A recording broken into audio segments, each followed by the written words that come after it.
What up, my freaks? RuinusInsight here with part 21 of my Total War Warhammer 3 modded Drazhoath the Ashen Old World campaign. So as we saw last time, Middle Manager Stormbreaker in his new role as leader of the Chaos Dwarf Warrior Army, and did get our next Ancestor Relic, which was the Corrupted Salve of Valea, giving us +3 control for all provinces, immunity to attrition, as well as rush construction labor cost reduction by 30%, which is all pretty darn significant. This episode, as promised, and in fact this very turn, we will be going after the next Ancestor Relic. I don't remember which one it was. It was Ancestor Relic of GRIMNIR, though since we need to have Grunny's buffs here, this one we'll be keeping for ourselves, even though it would be really nice. It's actually a pretty fantastic set of buffs. 25% character experience rate, faction-wide, hero and lord recruit rank +5, and melee defense +5 for all lords and heroes, which is essentially the equivalent of giving every lord and hero something like a half an item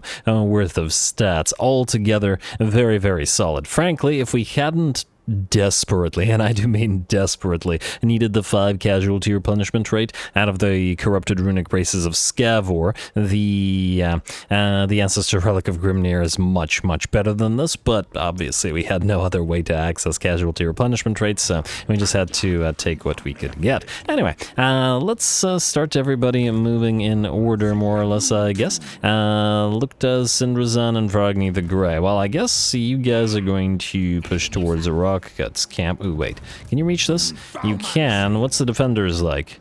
Not all that much. Alright, Vrogny, you take this, and then we'll have Luktas reinforce, and then continue moving towards giant rocks a little bit faster. I did auto-resolve auto-resolve a couple of these little battles while the turn had ended, just because in order to end the turn between the episodes, because I wanted to be able to deal with the admin. It does look like, unfortunately, Goldtooth has decided to move away from Glowing Crater, but we'll give him another chance by besieging it with Middle Manager Stormbreaker, and maybe he'll move in to try to rescue it rather than trying to go for a convoy. Although he's welcome to try the convoy as well. I mean, it's a solid convoy, so we won't auto-resolve this. And we'll leave it there, and we'll see if Greasy is willing to attempt to fight Stormbreaker, though I have my doubts whether he'll be brave enough to do so. How many territories does Goldtooth have, out of curiosity? 6. Okay, so he does clearly have more somewhere that we can't see, which is presumably up in the mountains of Morn somewhere, because the Horns of Hushut have clearly taken a bunch of territory as well, although we'll probably be destroying them as well, so let's start moving towards them while we're at it. I guess technically we could have just gone past you, but whatever, too late. All good. And then Luktas, you're gonna move in here to reinforce, help Vrogny out real quick, the other Vrogny. And we'll give Vrogny his own army shortly. Just to double check, yeah, this looks fine to me. Auto-resolve and occupy as outpost. Factory, eh? I did factory here? Must have been a reason. Unless I decided to... Wait, what? Oh, it's seeing the factory from this place. Oh. Well, I got screwed by that. That's a bit of an unfortunate aspect to it. So convert to outpost, obviously we wanted more outposts, so that hasn't changed. You go right to the edge of our territory like so, and hopefully we can hit giant rocks after, and then channel while you're at it. Ooh, you don't actually heal that much. Well, none of our, well, let's be real here, none of our armies really heal all that much, so that hasn't really changed. Anyway, Guardian Ricard doesn't need to move. Astragoth the Exiled, I guess it's your turn, sir, which means it's a relic time. Ancestor Relic of Grimnir, and it'll be Nurgle facing off against us, Lord Festerlung the Regurgitator, to be specific, with a couple of great unclean ones in tow, and reinforcements to arrive. Should be pretty interesting, and especially because they have a lot of physical resistance and we don't have magical damage on the bull centaurs, but we do have magical damage in the form of the big old bunkin hammer of Astragoth, and of course his spells as well. Anyway, let's get to it.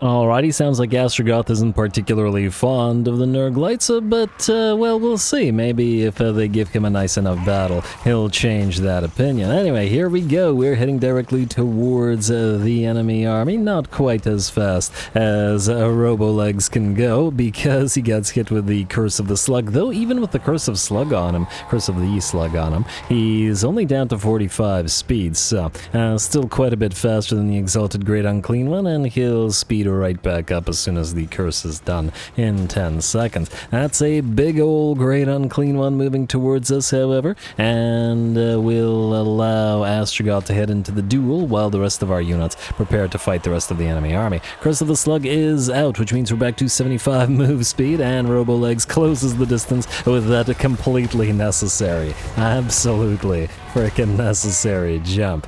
Alrighty, and it's fire versus, I guess, some miasma here, though of course the enemy does have the handy little pile of Nurglings to rely upon. And this duel will be going on for a long time. They both have healing, and Astragoth's melee attack is down to 0 as long as the Miasma of Pestilence, doubled Miasma of Pestilence, is up and running. Huh. Did he get hit with a upgraded version or an overcast version and a non-overcast version? I wonder why double cast. Well, that's pretty interesting. And wait, minus 50% mass, minus 50% mass, down to 1250. All right, well, he ain't moving too much, but oh well, not a big deal. He can outlast it as far as I understand it. Anyway, here come our Hobgobs and our Bull Centaur Renders heading directly for the enemy lines and trying to distract the first of the enemy Great Unclean Ones here. Not the Exalted, just a regular variant. All we gotta do is keep this thing still while the axes, the magical damage dealing axes because of the Lichbone Pendant of the Hashut's Dark Ravagers. Yeah, they'll probably rip it apart fairly quickly. Anyway, set loose, or whatever it was I was gonna say. Anyway, the main sort of battle is joined, but the enemy reinforcements have arrived in the form of, I want to say, 4 or 5 units of Plague Toads, as well as 2 units of Pox Riders to lead them, unless I'm mistaken. Now, that shouldn't be any kind of issue for us, though, as we did keep 5 of our units, or 4 of our units, actually, of Twin Axe variants back, though, frankly, the anti-large units would have probably been better off here, but at the same time they were needed elsewhere. Anyway, the first of the enemy Great Unclean Ones is brought down by the Hashut's Dark Ravagers, and they will immediately move towards going after the second. Don't waste those axes, please. Gotta use those on the big boys. Their ammunition is pretty limited, so we do want to actually use it on the Great Unclean One. This one, at least, is so far undamaged. Astragoth, it's basically 2.5 minutes of straight up dueling this guy, and they're both still hovering around 80 to 90% of their HP. So yeah, it's a heck of a contest, though Astragoth has managed to kill off 24 units by casting various spells while he does. Looks like more reinforcements have arrived on the field. Toads are not enough, but the buzzing plague drones join the field as well, and it looks like, as the enemy loves to do, they will go after our Demonsmith Sorcerers. Unfortunately, that means the Hashut's Dark Ravagers have other things to do than chuck axes in the face of that Great Unclean One, and we'll move in to reinforce. We're going to summon our Emergency Kadai Fireborn on top of these guys as well, just to prevent them from surrounding and killing off our Demonsmiths. Out here, the numbers of toads, as we can clearly see, are dwindling. The toads may be a lot better in SFO than they are in vanilla, and solid units. However, this is not a very good matchup for them against the Bull Centaur Renders, dual axes or not, especially now that the Centaur Renders have strength from flesh. These guys are just not able to do enough damage to deal with them, and will slowly but surely get ripped apart by the twin axes of the big bulls. Out here, it looks like the buzzing and plague drones are down by 2 units, with 2 units remaining. And it looks like our ability to summon the Kadai to trap them with the Hashut's Dark Ravagers worked out quite well, as those guys are pretty much done for. Gonna drop a Flame and Shadow, unless I'm mistaken, on the Exalted Plague Bearers of Nurgle, or perhaps a Doom of Hashut. I can't quite remember which spell hit them, but ultimately it doesn't matter over much either. Astrogoth continues to provide fire support in the form of the Flaming Sword of Ruin, which is actually quite helpful against the enemy, and will further increase the damage to this Great Unclean One from those Hashut's Dark Ravagers, which have by and large been proven to be very helpful units here. I'm going to even debuff the enemy by hitting them with a nice Ash Storm. We can see the Great Unclean One lost about 25% of its HP with that first volley. And it looks like the next couple of volleys will be tearing it apart. There's the other 25% of its HP. Alrighty, and I do believe, yep, it's pretty much done. It loses roughly 20-22% HP per volley with the double buffs up, which is pretty darn solid. Anyway, our twin axes have, well, these aren't twin axes, these are great weapons, facing off against the Exalted Plague Bearers of Nurgle, but our twin axes are done with the Plague Toads now and are moving in to deal with the rest of the enemy. Astrogoth has gotten the enemy Exalted Plague Bearer, who he's been in a duel with for over 5 minutes now, just non-stop dueling for 5 minutes. I'm actually a little bit shocked that neither of them has reached their healing cap, but it might be that they keep debuffing each other so much that they're not landing as many hits, or maybe the Plague Bearers are getting in the way a little bit. But anyway, it's still a very nice fight for Astrogoth, who looks like he's just having a pretty fun time.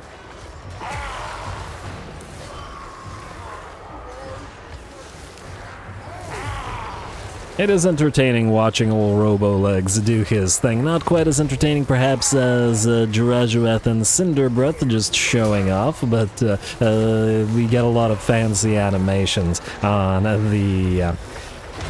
the new exiled here. Anyway, it looks like with that, the enemy army will shatter and break and give the battle to us. All their units begin to melt away, leaving only Lord Festerlung, the Regurgitator. And, okay, these guys are actually trying to chase something down. They're getting in the way a little bit now. Or not actually trying to send them towards the enemy Lord. Astrogoth and his minion Toruks were the ones that were supposed to deal with this.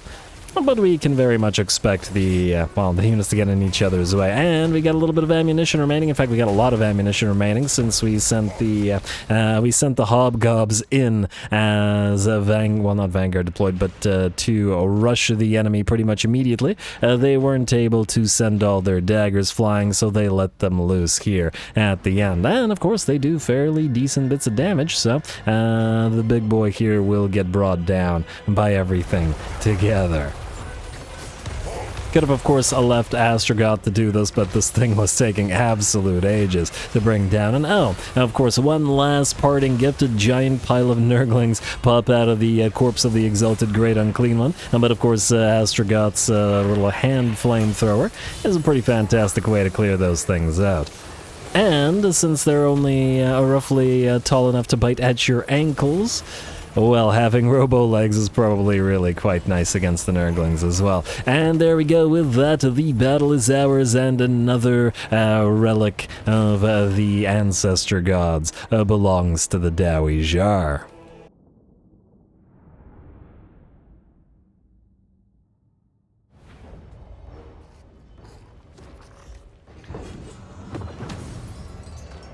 Alright, there we are. A pretty darn fun fight there. We saw the Bull Centaur Enders absolutely dominate against the piles of Plague Toads, but that one might not be too surprising. The various units of Hobgobs did take some heavy losses of fighting beneath the feet of the Centaur Enders, but that's hardly surprising as well. The real Cowboys at 21k damage and 84 kills. Looks like, well, not counting the Hashut's Dark Ravagers, looks like they got the most kills, other than this one unnamed unit of great weapon variants of Bull Centaur Enders. A good job to them. Of course, the Hashut's Dark Ravagers did massive amounts of damage, but they're axes were used to bring down 2 enemy Great Unclean Ones, which they were pretty darn effective in doing, so good job to them. Labor isn't all that much, but frankly the money isn't all that much either, though I think we might actually need the money a little bit more than the 200 labor right now, so we're gonna take the money.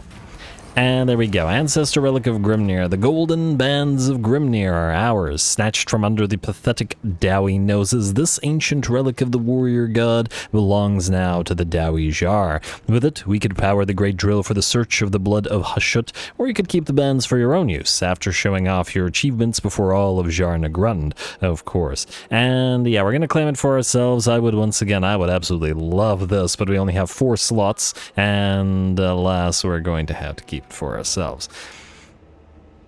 As an item, it honestly isn't anything crazy. There are... I wouldn't say it's all that much better than a 16% ward save from a Talisman of Preservation, which we might get. I do like the additional campaign movement range that it offers and stuff. If Slayer for Chaos wasn't a limited thing, like if these were the permanent buffs that your Lord got, and then the Cannot Die had the 30-second duration after reaching whatever time, that would be much, much better for an item that you're, you know, getting in giving up all of these buffs, but you know, you gotta do what you gotta do, so we'll claim it for ourselves. When a single bead of Hashut's blood drips upon the relic, a deadly broth begins to boil as if in rage, the liquid doubling in volume. Determined to turn this unholy reaction to their own advantage, a coven of demonsmiths start to experiment with the infernal mercury.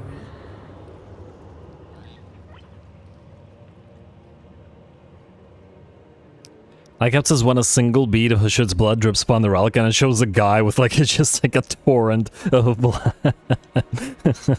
Alrighty, well I guess maybe Hashut's pretty big, and a single bead of his blood is a lot of blood. Anyway, continue. Lovely. I got that golden bands of Grimnir, which Baeltor's for Astraturth the Bullheaded, and in the Breaker. That's an interesting question. In this particular army, do we keep them on their Lamasu, or do we put them on the Bull Centaur, or on the Baeltors? We do get the Breath, but otherwise we lose the Magic Ore of the Lamasu, and we lose that ability to summon those two Wyverns. Granted, the Wyverns aren't very strong in the sense that we've seen them get wrecked by the Plague Bearers there, but they did tie the enemy up nicely.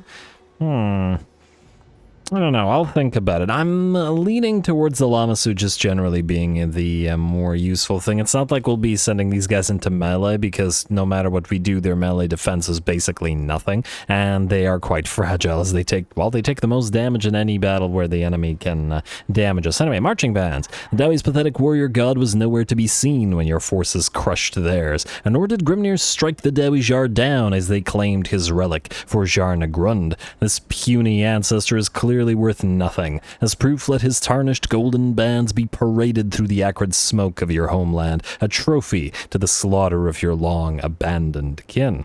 Love it. I love how spiteful these guys are. Anyway, they have their reasons. Anyway, let's see. We should probably give that item to somebody, and we should also head back here to the Rota of Dawn, at least briefly, because we've been meaning to, well, at the very least declare war upon them so we could get some Tzeentch units. So, what we'll do is this.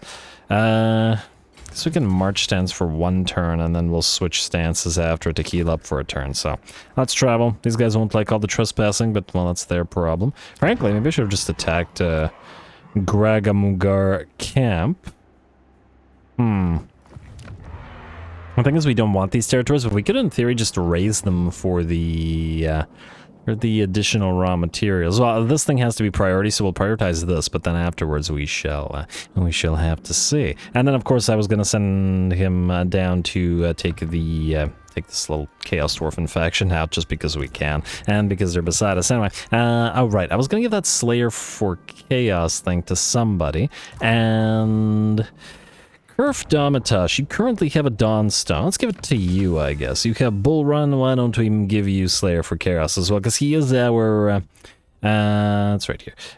Yeah, he is our sort of Slayer leader in the sense that he has 6 Zealot Berserkers. I was going to do another army with more, but frankly, there's several other armies that are to be built before them, and they may never get the chance, so we'll treat this as our Slayer army for now. And actually, while I have you, ancillaries... We don't really have any spare ancillaries. At least not too much. I don't think the Banner of Eternal Flame will be good here. And we don't have a Fire Sorcerer to take advantage of the Kindle Flame or the Ash Storm from a Lore of Hashut to take advantage of damage reduction, which is where you want to combine that fire damage. And yeah, we could get another Sorcerer in here, but I'm not so sure that it's needed. Actually, outside of ancillaries... We do have a spare Talisman of Obsidian, but technically we do have the Aura in this particular army. Have a couple of spare guns, no spare Forbidden Rods, not... Oh, well, you can't use a Forbidden Rod anyway. No spare Helms of Discord. Have a lot of spare Trickster Shards, which we don't really have a lot of use for because we're giving all of our casters Forbidden Rods, so frankly, we might just turn those into other items, and... Yeah, okay. Okay, never mind. Never mind about the item thing. They're mostly distributed anyway. I forgot what we were going to do next while that was all distracting. And can you move a little bit further? You cannot. Alright, so Astrogoth, you were the moving guy. Zatan, yes. Alright, there we go. You are going to move here. We'll see if we can reach Azul Nagras, but we'll move Corpsec Burdrick in to help auto-resolve this. Like so. Assuming... let's put this auto-resolve better not rip our trains apart. It did not. I'm... whatever the opposite of shocked and appalled is. Let's take the money. There's a reason why I'm taking money this turn. We'll get to it in a second as well. Okay, Corpsec obviously does not need the Gambler's army. You're not a real army. You're just holding a bunch of Orc Laborers and Goblin. Oh, actually, that reminds me. This army has been here waiting for a second army of Laborers because, well, obviously it's not going to be able to fight 3 frickin' stacks by itself. Okay, well, you're just going to have to stick around and wait because we need more Laborers to reinforce you. Which we'll deal with in a second. You...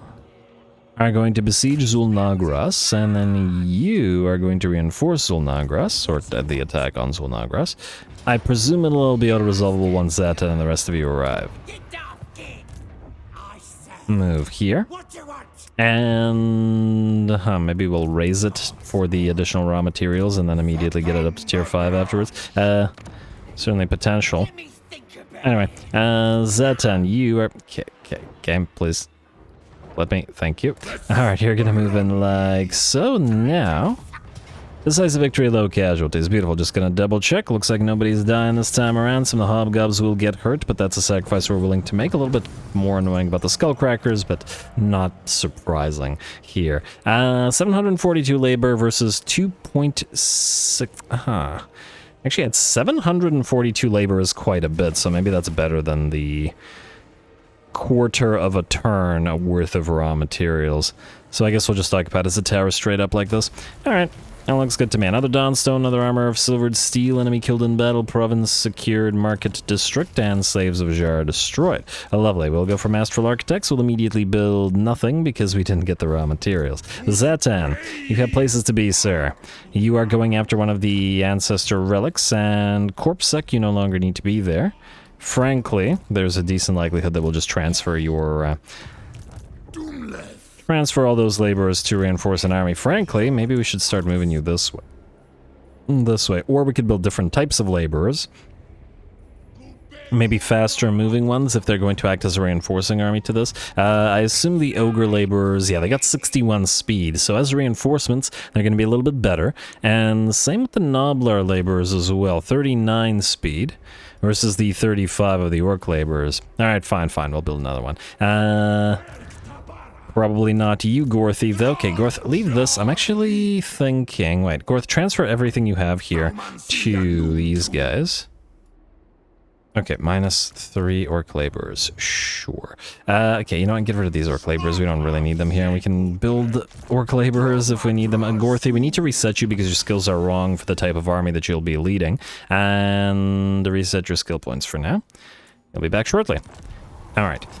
And then, Libetosh, we were using you as a recruiter even though you were originally not meant to be one. And where are ogre laborers? Oh.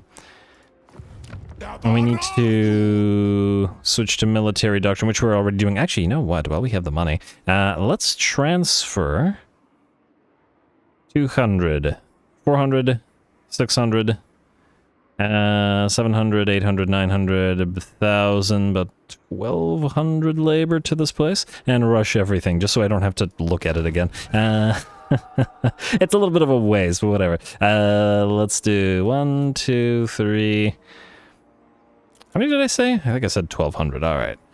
I usually do this between the episodes, so I'll try to be quick about it. 1,200. And that was Heart of Jarduk, the province.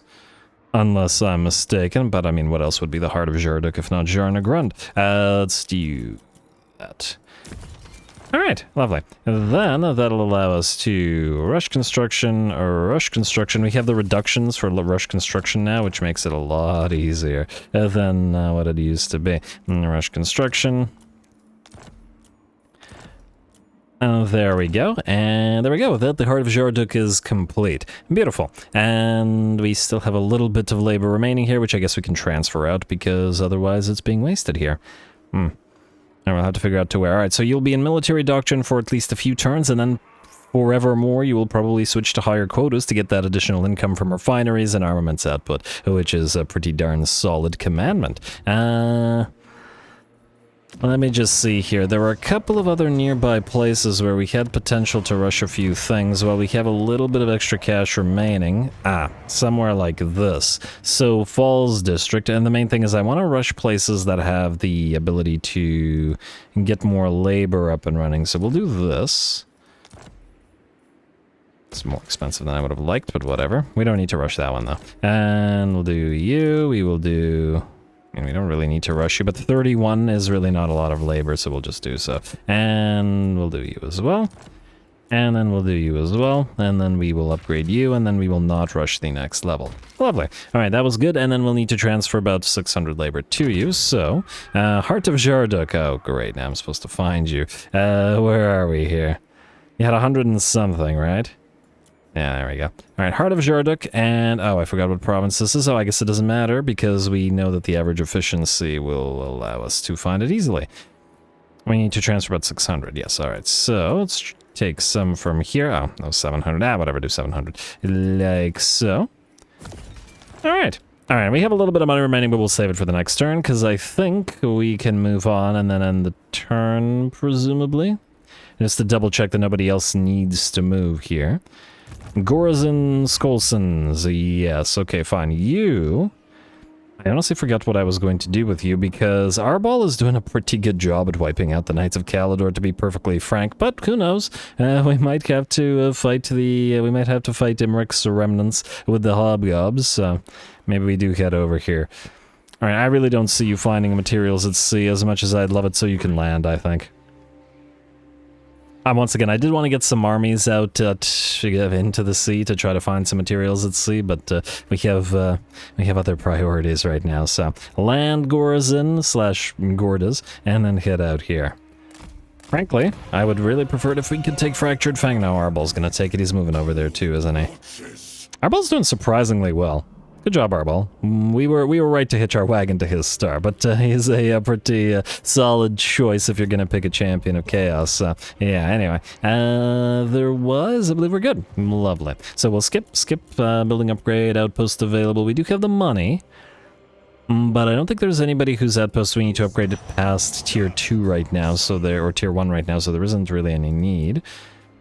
Outpost available with whom? Oh, the maggot host. They're still useless. So, does anybody know?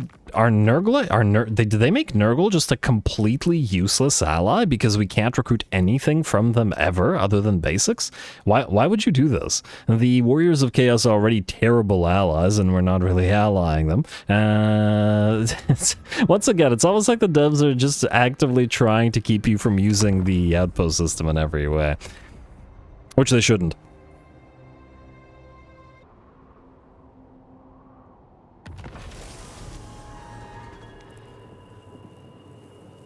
Well, darn, I was hoping that Goldtooth would sally out over that end turn, but it looks like not only did he not, he just ran away, and I know not where. But what can you do? Looks like Luketels can reach this place, but you, go out here. I'd like to see if you can't spot Goldtooth somewhere.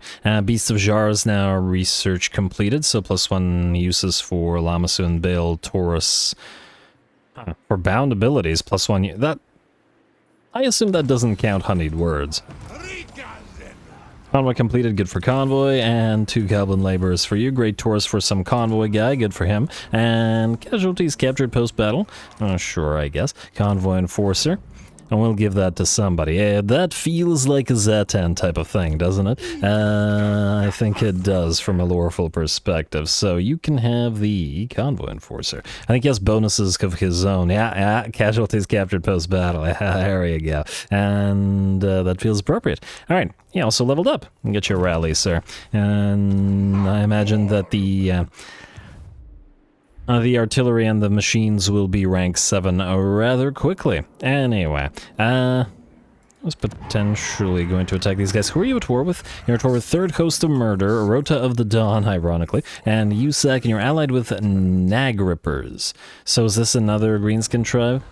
They're kind of surrounding Kairos, which is kind of interesting, because it might be keeping Archaon from crossing all this way.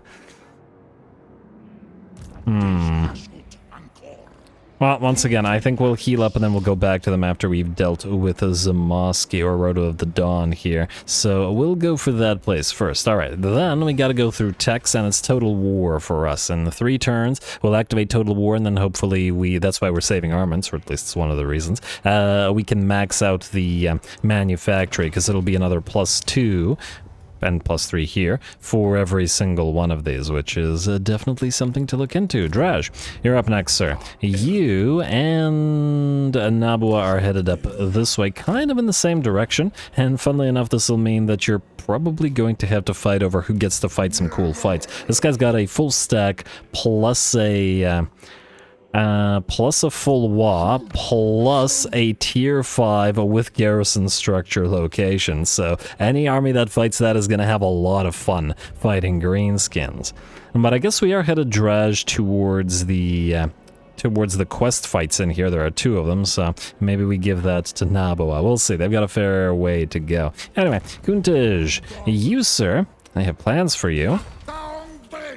You're actually going this way. There you go. And the reason that you're going this way is because of this. I decided that we will combine his Skull Takers, imagine having multiple Skull Takers, his Skull Crackers with Doom Flayers from our Molder allies. I think that's an appropriate thing. The Doom Flayers kind of have a similar function to the Skull Crackers in a way that the Doom Wheels don't. So I think that might be pretty neat. Mulliganar Startaker, you're going this way. And Tecton Azgorh, you are going this way. Both of you down here. First of all, you guys need to delete this Drinodronaz camp because it's just irritating. And you will join this army. Now, we are putting mages into our elite infantry army, but the mages will never cast an offensive spell. In fact, I didn't get offensive spells when leveling them up. So we have the Dark Subjugation, we have Ash Storm. I mean, technically we have Burning Wrath, but anyway. And we didn't bother with Hellhammer or Flames of Azgorh. And just wanted to get that onslaught and then potential buffs and debuffs for the fighters here. And I might even take them off their Lamasu and then keep them on the ground to fight with the rest of these guys, because we got a lot of these single unit dwarf lords and heroes, and then this is the main sort of portion of the army, just these guys, these 6 units. Everybody else is essentially there to buff them up. And then we've got 1 unit missing, which is the Immortals. we also got the Hell Cannon battery to build, so this is what I was talking about with regards to building several armies before. And we've got the... before we got a potential for another Slayer army. Anyway, Corpsec, Bardrick, stay there. Bill, Suru, Hagheart, yes. The bonus demon engines. I'm just gonna put this in our all-ranged army, so start moving this way. And they have a place to be. Zatan, you also have a place to be, sir. Now, these guys have 3 territories, and I assume they do actually somewhere here have an army, so we'll need to deal with them so that they don't move into our own territory. You can't reach Goral Grizz anyway. What you can do is go into channeling stance and then go close to it. You know what? Go here where you can heal up. And then you two, I assume will need to heal up as well, so we don't need to move you too much further. Let's go here. And let's go. Well, technically you don't need to channel because you have no magic users, but that's fine. And Corpsec, stay there. Mordrim Domitosh, you're supposed to join Zatan's army. And then you, the other Khan, was supposed to join the Cav army here. Oh, I was going to check on the Khans, though. And wait. We also had a, this guy, Kerf Ironwill, Castellan to command the artillery battery for Zatan. I really want to get Zatan some proper fights before we end this campaign, like get him fighting against like 3 stacks at once. Something that will actually challenge his machines. I wanted to double check what we have here. So we have a little Backstabber and a little Skinner, which is not what we wanted. We wanted the thing that gives us... Wait. This is Devastating Flanker. This is Little Skinner, this is Missile Block Chance, this is just Poison. We wanted the thing that gives them flanking immunity, but I guess you don't have it right now. Anyway, keep moving down here for now. You might need to help with the Mountains of Morn and whatever the heck is going on here. Plus, yes, the Laborers, before I forget. Let's get the fast-moving Ogre Laborers on field, 350. We should be able to max out this army very quickly and then pump out those Nobblars. May as well fight the Ogres with a little like-on like here. And I guess 1, 2, 3, 4. Is this too many? Nah, I mean, they're laborers. Even ogre laborers are still going to be super weak. And then I guess a couple of Khans in here as well, because they have that leader of slaves or whatever the trait is. 1, 2, 3, 4, 5, 6, 7, 8. Oh, one less. There we go. 8 and 8, and then room for 3 Khans. Is it too many Khans? I don't know. Is there such a thing as too many Khans? Also, I don't know. But they do need to give the bonus leadership, or these guys will just rout too quickly, and that's just annoying. Oh, in fact, wait, no, we'll do 2 Khans, and then just like this army, we will need somebody to provide contempt because of the bonus leadership via malign authority, which we won't have rather, if we use a Pelt Shaman to lead the army. So, alright, that's good. Just wanted to see that Laborer tide and do some more work. They've already had a nice battle, but they can always have more. You, Luke does. Go here to Giant's Rocks. And Vrogny, I guess, I was about to say you can reinforce, but to be perfectly frank, we're better off starting to move you out because, okay, I'll resolve this. And occupy it as tower, I guess. Yeah, just do it. Yeah, just do it. What was I saying? And we could also just reset you rather quickly. Because I was going to have you command another army as well. Yeah, you know what? I think it's better to just reset you because... funnily enough, your points are well distributed in the sense that we haven't wasted any points here. But anyway, reset you for now. We have Gorth and Vrogny coming back, and they'll lead armies elsewhere, because obviously we can't build them here, because they need to be on the border with Grimgor, which is where the last of the fights of the campaign are liable to take place. Anyway, Kerf Domitosh, I guess you're gonna fight now, sir. Oh, Chaos Dwarf Warriors versus Zealot Berserkers. These guys were not fanatical enough of their worship of Hashut, and thus need to be destroyed. I like it. Let's go for Outpost. What do we have here? I forget what this does. This is Demonsmith Sorcerer all provinces recruitment. Hero recruit rank +4 all provinces, and a little bit of a reserve capacity. That's not bad. I do wonder if there's this another stag here, which has me a little bit concerned. Is this their lord? Vrasnak. Okay, so that is their lord, so they might have another army or they might not. I guess we'll find out shortly. Who are you at war with? Goldtooth, Redmaw, and Karakazorn is still alive? Huh, fascinating. I wonder if we have a landmark with them. What was it, Karakazorn Beer Hall or whatever the landmark in the other thing is? Yeah, we're just gonna straight up declare war on you, whatever. Oh, well. Yeah, I'll ask Redmaw. Why not? Join war against Horns of Hashut. Sorry, Horns of Hashut. 1,500 gold for us. I can't believe we're still strength rank 2. Who in the heck has a... I mean, I doubt that they have an army or empire as big as ours, but still, damn. Kind of impressive. Great caravans. Let's see the Slayers do their thing. I do enjoy this army. Pyrrhic victory, medium casualties. Can we compensate for the lack of armor piercing on the Zealot Berserkers? Only 29.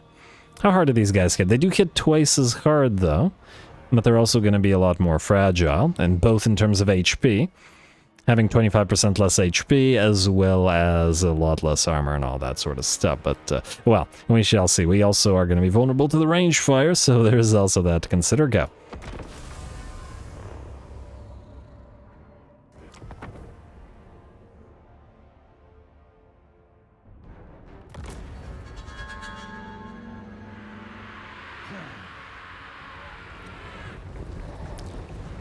Alrighty, here we go. This should be a pretty interesting fight, I'd wager. The small settlement or minor settlement battle means we will have to be careful in the way that we approach this. After all, the enemy has a lot of those heavily armored Chaos Dwarf Warriors, as well as tons and tons of archers or Hobgob archers there as well. And we're going to head directly in with Kurf Damatash, our Bull Centaur Lord here, who will immediately get hit by blunderbusses and by arrows. Blunderbusses from two sides, in fact. Of course, this is going to be rather dangerous for him on the one hand, but with 5% ward save, 15% physical, and 25 missile, he isn't going to lose all that much HP all that quickly, or at least that's the dream. We'll see if, well, we'll see just how many of these volleys he can take. Got a nice little crossfire going from the enemy. Anyway, the way that we're approaching this particular battle is thusly. We have separated our army in 3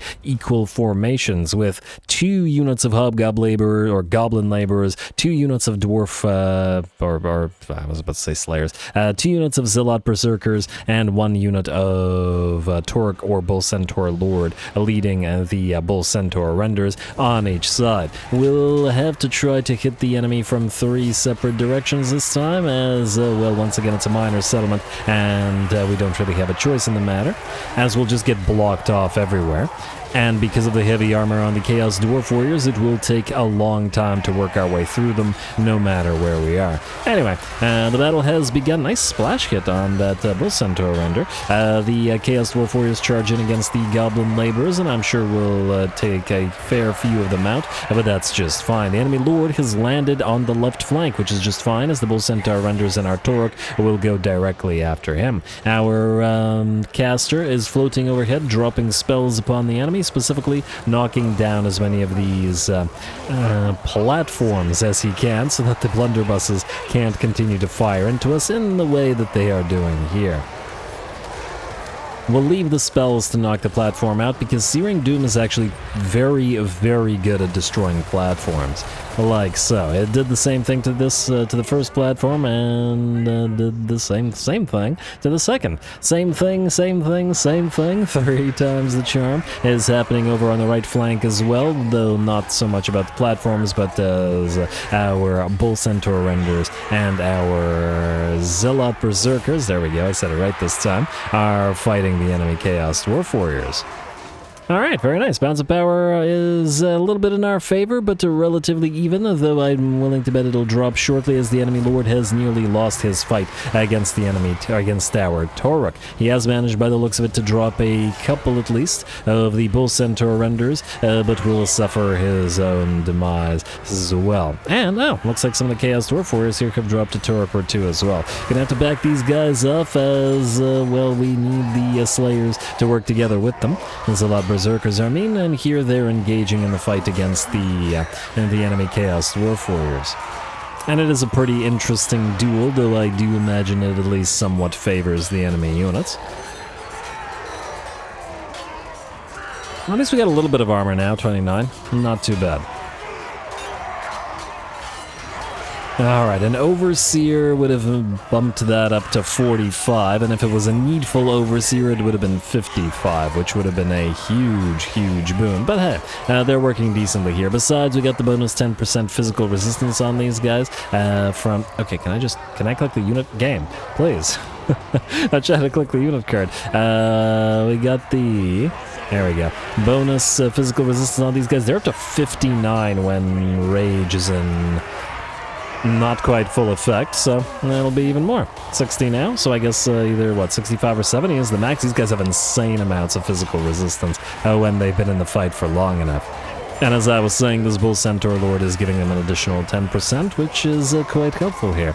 Anyway, the battle continues, though the Bull Centaur renders here have been pretty badly beat up by the looks of it and are going to attempt to back off. We are healing them with Reforge, but they are down to about a third of their HP and have in fact reached their healing cap as well. And the center, however, went completely in our favor as the enemy has been pretty much destroyed there with only one unit of Chaos Dwarf Warriors remaining, and the fight continues in a relatively even way in the right flank, though it looks like one of the enemy units of Chaos Dwarf Warriors is nearly overrun, with a little bit of help from that Helm of Discord. And we've also summoned a unit of Kadai Fireborn on top of some of the enemy range units. They've just been pelting us with arrows for the entire battle, and we really need as many of them as possible gone. Fortunately, the Slayers are fast enough to run the Hobgobs down. Or at the very least, the Hobgobs are too slow to escape from them. Another unit of Chaos Dwarf Warriors is trying to book it on out of there by the looks of it. The fight's still happening over on the right flank, though. And it looks like the archers are now trying to focus down our Demon Smith, which, well, we've been getting used to throughout this entire campaign. And I don't think it's going to change before the campaign ends. And great job to these Slayers for being in the fight for this long against the Chaos Dwarf Warriors, and they have certainly taken some damage, but they have also racked up their maximum amount of physical resistance, 65 then. Which is damn nice. With that magical damage on the enemy units, they no longer have the ability to defeat the Slayers, I think.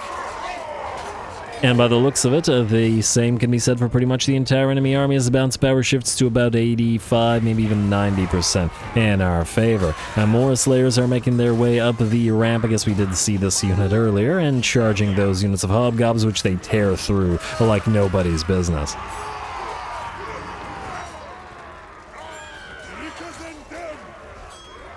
If nothing else, Slayers are really fun to watch, whether they be of the Chaos Dwarf or regular Dwarf variety. It's too bad we couldn't get a regular Dwarf ally. Mix some of the Zealot Berserkers with some Doomseekers and Giant Slayers and whatnot. Would have been pretty darn fun. Very blasphemous, the whole concept, but very fun. Blasphemous on both sides. Anyway, with that, the battle ends, the enemy gives up, and while we did suffer some damage, and while we did have to work our way through, we were able to hit and breach this miners' settlement in 3 locations and win all 3 of those miners' skirmishes. I love it. A really fun fight.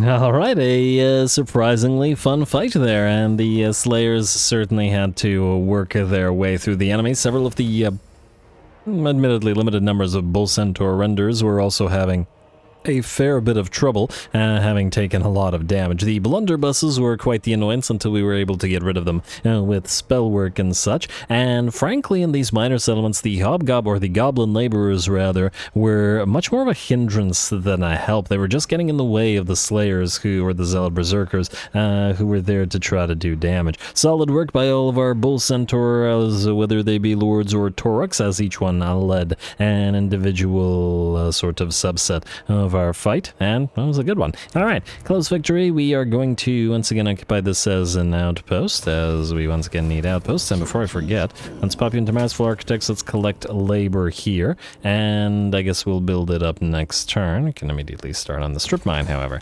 Alright, and I think this place was also... It's already collecting labor, and actually while we're here, build up the Overseer's camp, and then build up the Overseer's camp. Alright, good. And I'll probably just rush those between the episodes or something. Anyway, let's see what else do we have here. In terms of potential moves to be made, why do you have like half... Oh, it's just your heroes. Okay. I thought I hadn't moved that army far enough. Corpseg doesn't need to move. Vrogny and Zaled, you're once again stuck where you currently are. Libetosh, you're stuck where you are. Troop Train, you're fine. And Gorzin Skolsons, yes, you are going to see two Fractured Fang, I guess. Gotta make sure that Imric is out for good. And it looks like our ball is moving past it towards correct Molar, which is... yeah, it's fine. That's perfectly fine. I'll let them do that. Oh, there's a bridge here. Oh, that's interesting. I was wondering about that. And we got another island here, eh? I thought I saw Skull Island somewhere near... Yeah, there's a Skull Island here. That's 20,000 gold. You know what? Maybe we'll... Oh, this is all cliffside. We won't be able to. Maybe if we take Fractured Fang, assuming that Arbol wipes out the rest of Imric's territories, and he only has the 2. Actually, depending on if Arbol gets here before we do. But anyway, maybe we'll set sail and grab that Skull Reef real quick. It would otherwise be a fairly long way to travel for Gordas and his hobgobs. Anyway, okay, I already clicked you, my bad. Libetosh, who's next? You've already moved, alright, you're good. Alright, it looks like just heroes and buildings, and there's a lot of admin, but it is what it is. Market Surveyor. You've also got a long way to travel. I'll go steal tech from orcs, whatever that tech may be. Perhaps how to subjugate them better. Alright, failure for corporate spy, unfortunately, and I think we are pretty okay. Alright, we will have to do the admin. Alright, now. I wonder if we want to spend some of that gold somewhere. Jar Logistics. Okay, wait, let me just check a couple things. Lord recruitment, first of all. Overseers. Irate, we got more bellicose guys, which is fine. Rank bull. Another one we hadn't seen yet. Just like that Great Khan, we got one that we hadn't yet encountered. There is one that specifically buffs the bull centaurs. 15 armor isn't too bad either. I forget, what did this guy? No, not this guy. What did Curve Domitage do? Oh, right, he had this. Bull Run, which is charge bonus weapon strength, eh? I mean, I guess the charge bonus and the weapon strength still at least benefits the Slayers. I mean, it's not like we have a ton of Bull Centaur renders in this army, so yeah, but it's interesting that there is that available. Little Shruma. When's the magic cost minus 10%? When's the magic changing strength useless? And Madcap Mushrooms, kind of a mad trait, to be perfectly honest. Little Monster is generally what you probably want to be using 90% of the time, at least if you have any of the monstrous units in your army. Alright, so here's the thing. What we need to do is make space for more... Oh, actually, can we even recruit more? Give me a second. We can. I was going to get more Doomflayers in here. I guess we could use the Blood Shrines together with them. Anyway, you need to recruit some more Skullcrackers. Alright, let's get, I don't know, 2 more. We already have 2 in this army, do we not? Where is that army, speaking of? Yeah, Kuntish on the way. Yeah, we'll get you 2 more. I don't want to go too crazy on the Skullcrackers, because it'll otherwise be too similar to Zatan's army. And I think, yeah, 2 will suffice. So, let's go to the Hellforge. Manufacture, no, Armory, and 1, 2, nearly 1,000 per. Ugh. Alright, and then grab a couple of Skullcrackers. If I could just find them in here. There we go. And I'll think about what else we need to pop in here. Oh, actually, you are no longer in. Okay, you know what? Do the treasure hall, do the factory compound, that completes the province, so we don't need to worry about it, so you can now switch to military doctrine pretty much permanently, as this is, the Gates of Jar is one of our military territories, so yeah, that's fine. I'm almost tempted to get rid of, wait, what are we missing here in terms of buildables? We have the god, oh, we have everything here, so we can pump out everything we want out of this territory. Yeah, alright, so that's fine. It's good as it is. Alright, so you stay there, we will build those Skullcrackers next turn, or at least start building them next turn. Next up, okay, raw materials and money. So money is the more important one, because it will enable us to build more of these things. So let's rush you. Let's, I guess, rush you. It doesn't really matter as much, but it's the mines that we want to be dealing with. Because once again, it's raw materials that we need more of right now. We can also upgrade everything here, I guess, while we're at it. We don't need to rush anything else, I think. At least not these ones. Although 93 ain't too bad. Anything that's 1 turn, I'm willing to rush. Anything that's more than 1 turn, I'm kind of not. What else do we need to build here? We don't need a Incinerator. We do want the Temple of Hashut. And I guess we'll go for the Ash level. How much do you cost? Not much. Alright, that looks pretty okay. And, oh. We should probably rush the gem refinery, shouldn't we? Yes, we should. Let's rush you. And we do need to transfer a little bit of labor over, but we will do so after. Let's take a look at a couple more of these territories where we have potential for more growth of stuff. Okay, you should be pretty... Okay. Where are we here? Well, actually, it's probably not worth upgrading right now. Alright. I'm just laughing at the weird noises I made when I was selecting stuff. Anyway, what else do we have here? Aha, you are ready to go. Okay, so this place will be nice and rushable. So we'll do you, we'll rush, we'll do you. And then we'll immediately go 1, 2, 3, and then rush them all. Like so. And then start building the next levels. We don't need a Incinerator here, but we can build the lava fields and the demon smithy, and then I guess the other thing will be a Temple of Hashut, which means the last place can go to another Ash level. Alrighty, you will be rushed because we need the mines, and let's do your rush, like so, and like so. Do we need 2 or 1 to rush the tier 3s? Maybe, still might be worth it. At the end of the day, I think it'll still cut down on admin. Ultimately, as we will hit a sort of critical mass type of situation where we will have enough resources coming in where we don't actually need to think about what we're building, just build whatever, everything, anything and everything, so there is that. To consider. 93, yeah, just do it. And we have enough reduction, so it's really not so bad anymore. Anyway, that's another place. We got any more of these new territories, that new outposts where we can still upgrade mines? I think not, perhaps. That was the main place where we wanted to spend our money, other than any potential recruitment, but we've already got recruitment going via various means. Aha!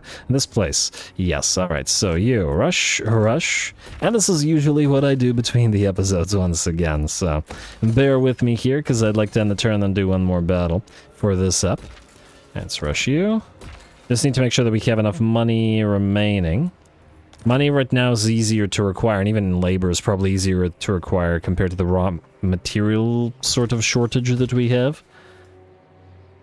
Yeah, build the tower roads, still quite useful. And we don't need a Incinerator here, so once again, you lava fields, you demon smithy, and you ash level, and then the last place will be a Temple of Hashut, if we can ever afford it, which may or may not be the case, we shall see. Upgrade you, and then we will rush you and you. Start building this. Start building the public order building, and then the 2 critical things, which are you and you. So up and running, and let's hope that we have enough labor. You know, I'm not gonna rush anything else because we need the rest of the money to transfer labor. So let's take a look at our efficiency here. So what we need is 800 and 800, so we need 1600 and about 400. Let's get about 2000 then. Let's see. Oh, we also may want to double check the public order. Now, actually, those are looking good. All right, so about 2000. It'll be worth it.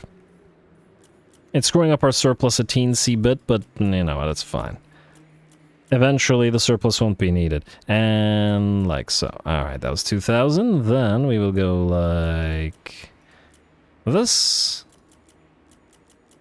Did I miscount that? I might have miscounted that slightly. Alright, and then we have 100 remaining. All of them? Okay, fine. Okay, we'll do 1, 2. And then 1, 2, 3. There we go. Perfect. Accept. And I just realized something. How is the public order in those places? -6. Yeah, we can't have that. Can't be having that, so set an example and we'll need to transfer 200 more from, let's say, here. At least that one was easy. Alright, and public order otherwise is looking pretty okay, I think. Or at the very least, I'm too lazy to keep looking into it. Alright, we have a tiny bit of raw materials remaining. Let's start from the bottom. Well, actually, we could upgrade you. Whoa, 700? No, never mind. I wish we got a few more territories with pottery. Anyway, let's upgrade the production plant here and this production plant here. They don't do much, but it's another ash level. Why not? These are a little bit too expensive right now, so we'll ignore those. These, however, we will not. We got a factory, a production plant here, and I'll upgrade you, you, and we should run out of our raw materials real quick at this rate. Obviously, incinerator here because it's a factory location, and then demon smithy, and then we have 1 space for a temple of Hashut. Alrighty, and that's pretty much all the raw materials we got. We should have another factory territory, or factory... Wait. That was one of these two, right? Yeah, that was also this one. Go for the production plant, and go for the... Well, I can't afford the wines, so go for... I guess the... We need the money or the armaments. I'm gonna say gunsmith armaments, because here we can only pick one, and the port buffs armament production, so that's what we're gonna take. Can also go for the altar of fire. Alright, looks good to me. Skip, and convoy dispatch. Almost forgot about that one. 5 turns, 3 turns, create a new convoy. We've got, let's say you, it doesn't really matter who.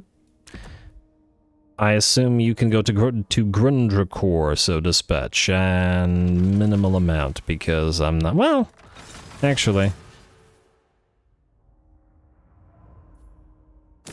We'll get a little bit of that labor back, even if this is not super worth it. Alright, and now we're good to end the turn. Go.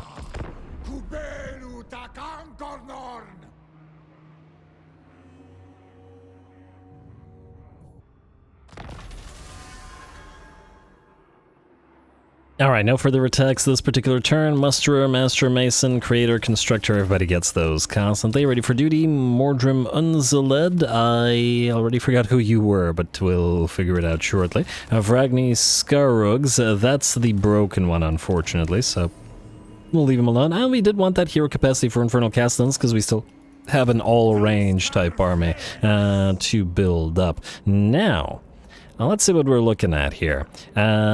Efficiency went back down, but that's just fine. Okay, not you, anger enforcement. Still love the name. Fantastic. You, sir.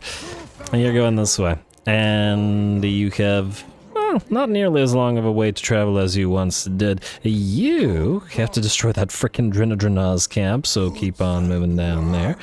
And then this guy's moving with you. You're wondering what's up with this guy. Basically, I found a Bull Centaur Lord with just insane amounts of buffs to that lord, hit points, a unit mass plus 50, and attribute unbreakable, and I decided to give him some items, including the Lifebane Blade, and make him just like a one-man army, one bull army, whatever, and he's gonna kind of follow this army and fight together with them as an additional, just very, very strong hero. In theory, we could have him lead the army, but the armor trade 15 armor for Chaos Dwarf infantry. I think it's too valuable. Otherwise, I would trade it. Though, I suppose in theory, if we wanted to, we can instead... Ooh, Vanguard deployment from Shifting Legion. There is that to consider, though. Is the 15 armor and the +4/+4 melee attack and defense plus 15 armor on the entire army worth more than being able to Vanguard deploy the infantry elites in the enemy's face? I don't know. I don't know. It is nice, though.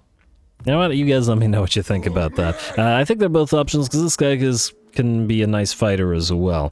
And he can carry the Rune of Thugni as well as provide ward save for this little stack. I hope that this army runs into Grimgor. I'd be very happy about that. But anyway, let's get back to trying to find fights and fight finds. Not so much. You two, keep moving this way. I should have probably checked if whether... Ooh... Should I have ended your turn here because we still had the advantage of the tower patrols? I guess we'll see. Anyway, let's check where we are and how much we have to travel. So this one is where?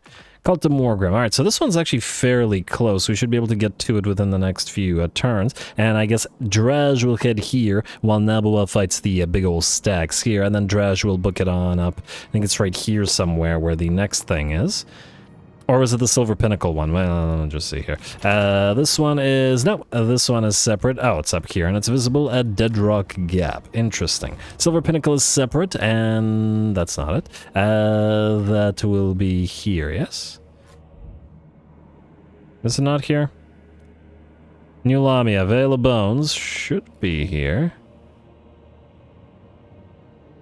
There it is, Silver Pinnacle. Alright. I was worried about my geography there for a second. Yeah, the Zatan's convoy, which it more or less is, will be heading over there. Now, what do we have in terms of defenders here? Drekendal is looking pretty good. Do we have any... You know what? I'm gonna use you to scout. And if you die, you die. I don't care. I'm just wondering where their main stack is, because it should be somewhere. Do these guys not have a main stack? What the heck? Do I not have an army? Ah, there it is. There it is. Zardrak the Black versus Zatan the Black. But it looks like we could just go to Drekendal, but it's not going to be a fight, so we can just auto-resolve that. I'm instead looking for somewhere where we can do another actual battle here. Anyway, Astrogoth, you will want to move down here. Alright, these guys basically have nothing, and what I want to do is join the war against them. For a very important reason. These guys are... Who are these guys? Rota of Dawn, alright. And the reason is this. Are we not... Oh, wrong one. Rota of Dawn. We don't care about the military access, I think. Once again, it will give us stuff, but he's at war with Archaon. I just don't want to deal with that. There's no real need. It's not like the Forces of Chaos, which the AI is kind of terrible at playing, have any kind of chance against us if we decide to become the Ever-Chosen. Drazhoath the Ever-Chosen does have a nice ring to it, though. Okay, the reason I did that was this. That, by virtue of the proximity of the faction that we are now warring with, will have significantly reduced the cost of... Ooh, Mutilith Vortex Beast. Will have significantly reduced the cost of these guys. The Flamers of Tzeentch, the regular ones, I believe, used to cost 27 prior to that war declaration, like the Lords of Change currently do. We can get Changebringers at 20, and Burning Chariots at 23.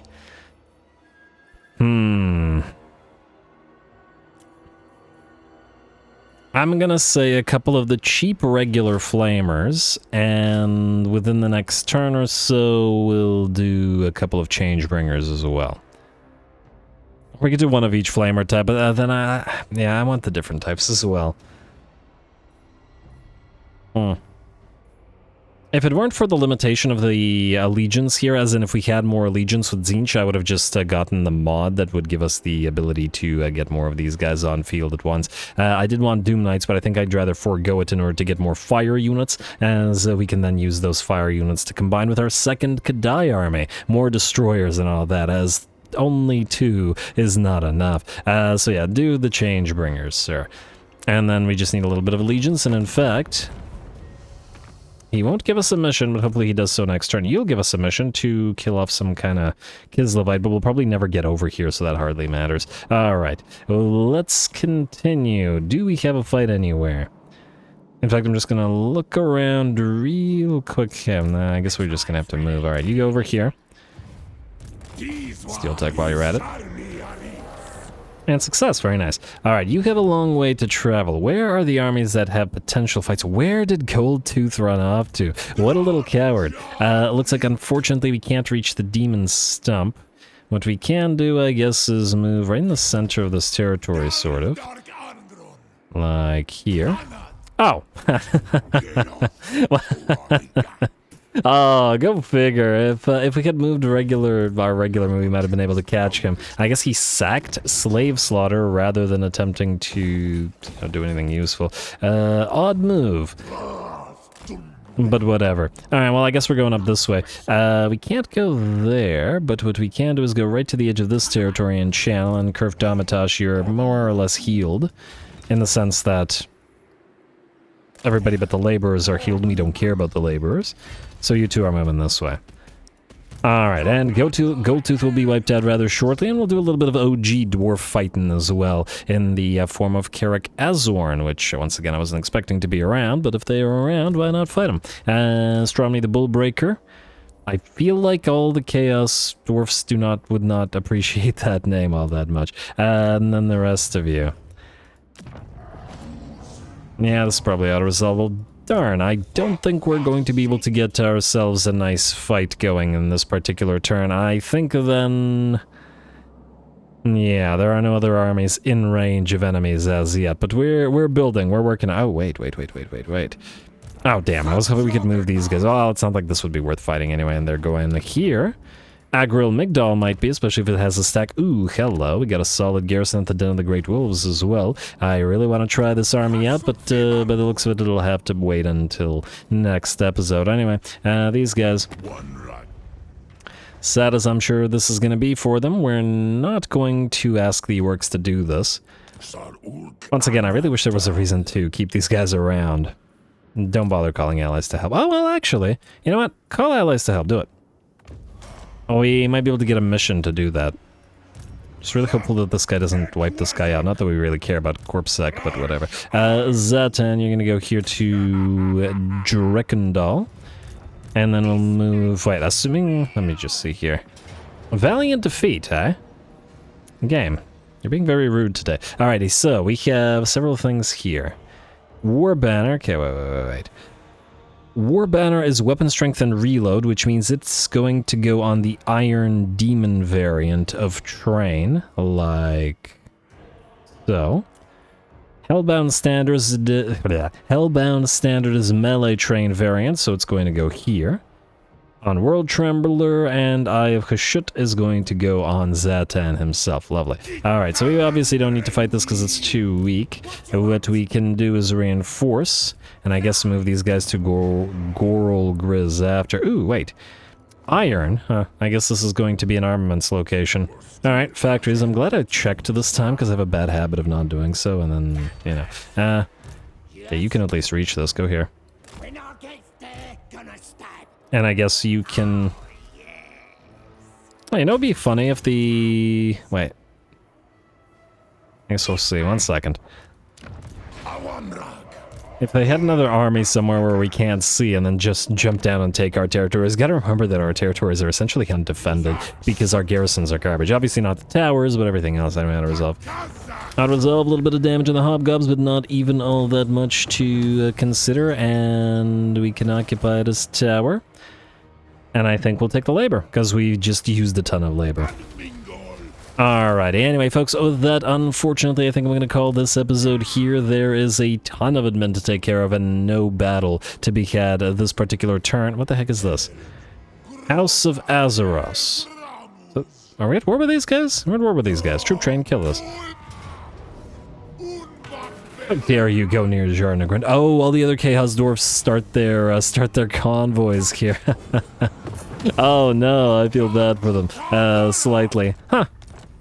I guess that's a sort of a reason to potentially keep them around. Just let them constantly spawn trains outside of Sharnagrund and farm them every single turn. Anyway, I'm going to call the episode here. We'll be able to get a battle against the Kislevites with Zatan, which should be pretty fun. Next episode, and then we will hopefully have this big old fight against the orcs here and try to head towards the next territory of the objectives. 1, 2, 3 relic fights. Well, 2 relic fights to go, plus the Silver Pinnacle to go. So we're certainly getting there. We'll probably take out Goldtooth as well, which shouldn't be a problem, and continue building our other armies as we're currently doing. Stay tuned for more Chaos Dwarfs as we head towards the end of this particular campaign soonish. All glory to the algorithm. Likes and comments below, and thanks for watching.